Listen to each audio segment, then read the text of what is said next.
Imagine você precisar ser internado em um hospital por infecção simples ou até mesmo um pequeno mal-estar e lá, por azar, será atendido por um enfermeiro que também é um serial killer. Charles Cullen ficou conhecido como o Anjo da Morte, pois matava suas vítimas com superdosagens de medicamentos. E essa história apavorante parece até um filme de terror, mas é uma história real que inspirou o filme O Enfermeiro da Noite, que logo se tornou uma grande produção da Netflix. Mas antes de contar tudo sobre esse serial killer, já deixa seu like, se inscreve no canal e sem mais delongas, se você pediu caso criminal, tá aí.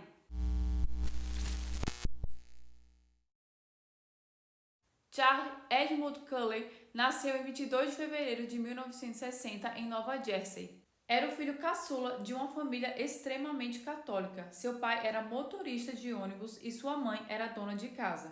Charles teve uma infância marcada por tragédias. Seu pai faleceu quando ele tinha apenas 7 meses de idade. Quando tinha apenas 9 anos, tentou tirar a vida por envenenamento com produtos químicos que ingeriu em uma loja, a primeira de muitas tentativas ao longo de sua vida.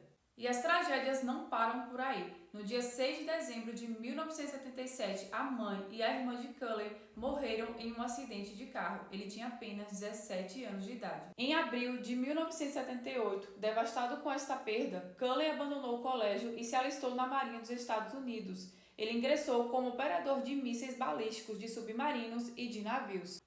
E na Marinha, Charles chegou ao posto de suboficial de terceira classe, como parte da equipe que operou o navio Poseidon.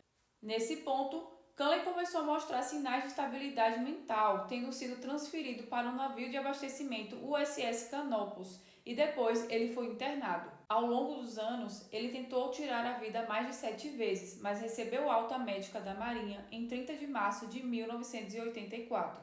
E com sua saída, no mesmo mês, Cullen matriculou-se em um curso de enfermagem em Nova Jersey, onde era o único estudante do sexo masculino. E ele foi tão bom aluno que ele foi eleito presidente da turma de enfermagem. Ele se formou em 1987. E logo ele começou a trabalhar na unidade de Santa Barnabas Medical Center em Livingston, Nova Jersey. Suas notas lhe garantiram um disputado emprego na unidade de queimaduras do hospital. Charles era considerado um excelente enfermeiro, mas ele trocou a dedicação à carreira pela prática de furtos de medicamentos. E foi nesse mesmo hospital que ele fez sua primeira vítima. A primeira vítima do assassino em série foi o juiz John, em 11 de junho de 1988. O juiz foi internado no Santa Barnabas por conta de uma reação alérgica a uma droga para afinar o sangue. Cullen administrou uma dose letal de medicação por via intravenosa. Entre os anos de 1988 e 1992, ele aplicou doses letais de insulina em dezenas de pacientes terminais e não terminais, além de contaminar sacos intravenosos, o que levava os pacientes a terem overdoses pela alta quantidade de medicação. Ele ainda admitiu ter matado mais 11 pacientes em Santa Barnabas, incluindo um paciente com HIV que faleceu após receber dose excessiva de insulina. E o enfermeiro deixou o hospital em 1992, quando os diretores começaram a investigar quem tinha contaminado os soros. E essa investigação interna levou a crer que Cullen era o responsável por dezenas de mortes no hospital, mas por falta de provas arquivaram o processo.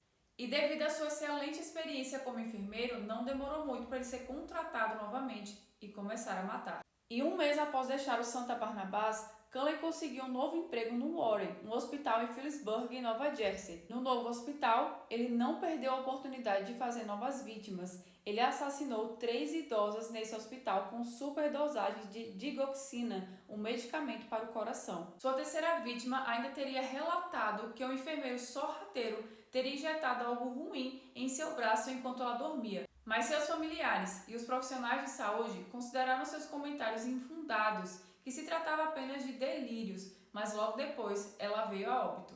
E apesar de toda essa instabilidade emocional, Charles ainda chegou a se casar e ter 2 filhas, mas em 1993 se divorciou da esposa e perdeu a guarda das filhas. Ele havia se casado um ano antes de começar a matar. Em março daquele mesmo ano, Cullen invadiu a casa de uma colega de trabalho, enquanto ela e seu filho dormiam, mas deixou o local sem acordá-los. Cullen em seguida começou a perseguir a mulher, que registrou um boletim de ocorrência na polícia. Posteriormente, declarou-se culpado da invasão, recebendo a pena de liberdade condicional após um ano.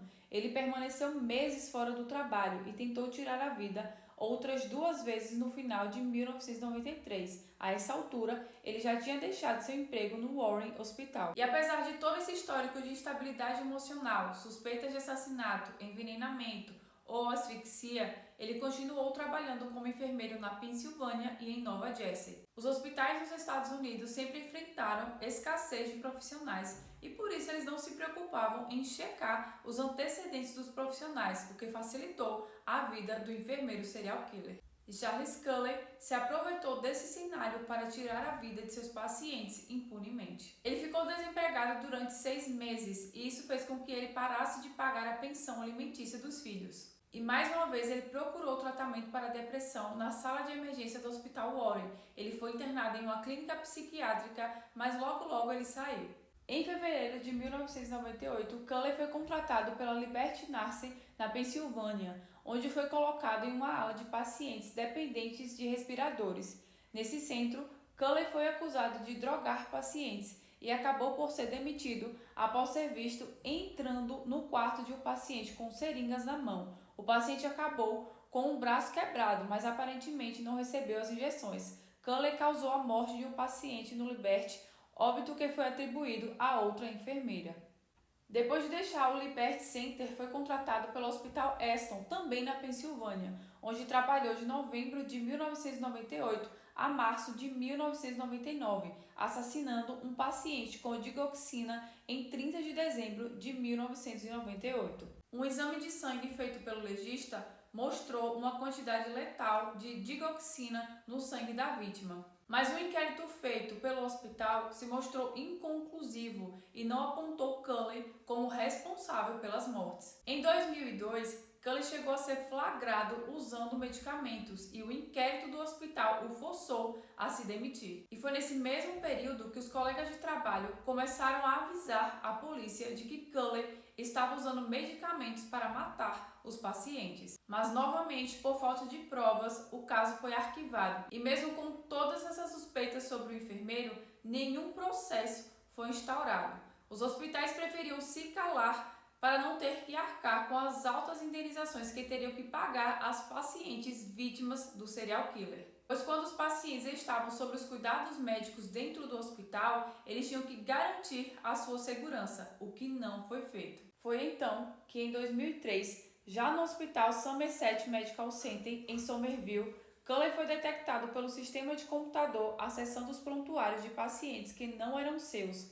Depois, colegas o viram apanhando remédios que não haviam sido prescritos e também houveram alguns óbitos por overdoses estranhas. A instituição conseguiu coletar evidências suficientes contra o assassino. Mas ainda assim, a polícia precisava da confissão do enfermeiro. A prisão de Charles Cullen só foi possível graças à ação das autoridades locais com o auxílio de Amy, uma enfermeira que trabalhava junto ao assassino e ajudou a descobrir que ele era o responsável pelas mortes nos hospitais. Amy era uma mãe solteira e tinha sérios problemas de coração. Para ajudar na investigação, Amy acabou colocando sua segurança e de seus filhos em risco, pois Charles frequentava sua casa. E mesmo com a sua psicopatia, Charles aparentemente se afeiçoou a Amy e a seus filhos, o que fez com que ele cuidasse de Amy quando ela apresentava sintomas do seu problema de coração. E como eles criaram esse laço de amizade, Cullen acabou admitindo os crimes para Amy, e o assassino foi preso em 12 de dezembro de 2003 e condenado em março de 2006 a 11 penas de prisão perpétua. Apesar de cumprir sua pena por 40 homicídios, autoridades estimam que, na verdade, o assassino pode ter feito até 400 vítimas ao longo de sua vida. Posteriormente à prisão, ele declarou que por vezes não lembrava especificamente dos nomes, embora lembrasse dos detalhes dos crimes e características das vítimas, o que faria dele o assassino em série mais promissor da história norte-americana. As motivações do enfermeiro serial killer nunca ficaram claras, afinal, segundo ele fazia isso para poupar os pacientes de um sofrimento maior. Entretanto, muitas das vítimas não estavam em estados terminais, nem estavam em estado grave e poderiam receber alta do hospital a qualquer momento. Mas infelizmente, esses pacientes tiveram o azar de serem atendidas por esse serial killer. E após toda a repercussão do caso do enfermeiro serial killer, Pensilvânia, Nova Jersey e mais 35 estados adotaram novas leis que incentivaram os empregadores a dar avaliações honestas sobre o desempenho dos seus profissionais. Atualmente, Charles Cullen tem 65 anos e ainda cumpre a sua pena na prisão estadual de Nova Jersey. E sua história inspirou o filme O Enfermeiro da Noite, que foi um grande sucesso no mundo do True Crime, e você pode assistir esse filme na Netflix. E é isso aí, galera. Não esqueça de me seguir nas outras redes sociais e nos vemos nos próximos vídeos.